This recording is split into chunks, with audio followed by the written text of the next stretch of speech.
ఇప్పుడు నేను చెప్పే పాయింట్ జాగ్రత్తగా ఆలోచించండి. అమ్మ నాన్నలు అనుకుంటున్నారు నేను 86లో పుట్టానని, అలాగే మీరు అనుకుంటారు నేను పలానా డేట్లో పుట్టాను భూమి మీద అని. దేవుడిని అడిగితే బైబిల్లో దేవుడు ఏమన్నాడు తెలుసా?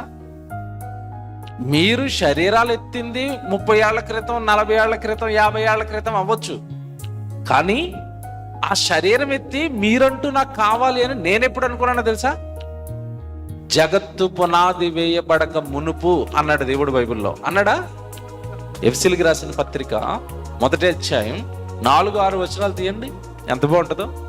ఎట్లనగా తన ప్రియుని యందు తాను ఉచితముగా మనకు అనుగ్రహించిన తన కృపామహిమకు కీర్తి కలుగునట్లు.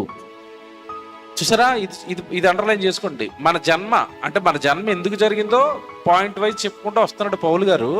చెప్పుకుంటూ వచ్చి తన చిత్త ప్రకారమైన దయా సంకల్పం అంటే నీ జన్మ ఎవరి చిత్తం? దేవుడి చిత్తం. అమనాల చిత్తం కాదు, మన చిత్తం కాదు. అసలు ఆంధ్రాలో పుట్టాలని మనం అనుకున్నామా? భారతదేశంలో పుట్టాలని మనం అనుకున్నామా? మనల్ని అటుకెళ్ళి తాలిబాన్ల మధ్యలో ఆఫ్ఘనిస్తాన్లో పుట్టిస్తే దేవుడు, మన పరిస్థితి ఏమైపోయినాం? కనుక మనం ఇక్కడ పుట్టాలి, ఈ తరంలో పుట్టాలి, వీళ్ళ మధ్యలో పుట్టాలి, అమ్మ నాన్నలుగా వీళ్ళు ఉండాలి, అక్క చెల్లెలుగా వీళ్ళు ఉండాలి, వీళ్ళు గ్రామంలో పుట్టాలి, ఈ తరంలో పుట్టాలి, ఈ రూపంతో పుట్టాలి, స్త్రీగా పుట్టాలి, పురుషుడిగా పుట్టాలి. ఇవేవి మన చేతిలో లేవు. అవన్నీ ఎవరి చేతిలో ఉన్నాయట? బరిరాచడండి అన్నమాట.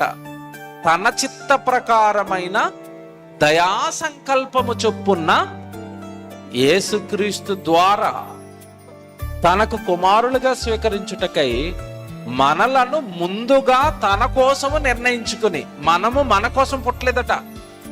ఎంత బాగా రాస్తున్నాడు పౌలు గారు. మనలను ముందుగా తన కోసము నిర్ణయించుకొని, అంటే మనం కావాలని కోరుకున్నది ఎవరి కోసం అట?